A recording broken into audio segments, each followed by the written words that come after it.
Дараагийн мэдээ. Засгийн газар ирэх 4-р сарын 16-нд Булган аймагт ээлжид хурлаа хийхээр төлөвлөсөн. Энэ мэт орон нутагт хуралдах тов албан бусаар гараад байна. Хамтарсан засгийн газрын энэ шийдвэрийг ач холбогдолгүй үргэлжлэн шийдвэр. За эсвэл засгийн газрын хуралдаан зөвхөн төрийн ордонд болж байх ёстой гэх байр суурь олон нийтийн дунд хүрч байна. За тэгвэл гүйцэтгэх засаглал ажиллаа хийхин тулд хуралдахгүй байх нь ч хуулиар нээлттэй юм байна.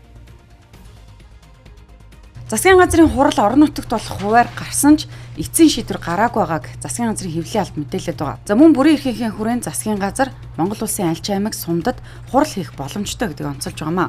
За гэхдээ засгийн газар орон нутагт хуралдах тухай асуудал нь зүгээр л шоу гэж улсын хурлын гишүүн Тэмүүжин байр суурь илэрхийлж байна.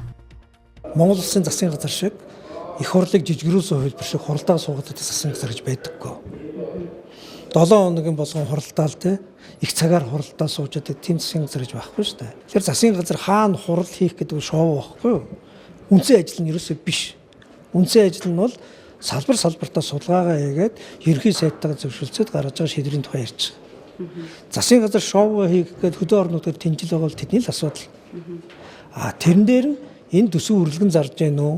Энэ өөрөө зохистой зөв үгүй юу гэдгийг хэн янах вэ? Парламент юм. Урьдчилсан байдлаар засгийн газар 4-р сараас эхлэн 6-р сарын хүртэл бүрэн бүрэлдэхүүнээрээ бүсүүдэд очиж өргөдгсөн хурал хийхээр хуваар гаргаад байгаа. За энэ үеэр бүсийн зөвлөлийн өргөдгсөн хуралдаан, за бүсүүдэд хэрэгжүүлж буй төслүүдийн танилцуулах, за томоохон төслийн нээлт санамж жижиг байгуулах, за соёл урлагийн арга хэмжээ зохион байгуулах зэргийг дурджээ. За нийт 6 аймагт хурлыг болохоор урьдчилсан тов гаргасан байна.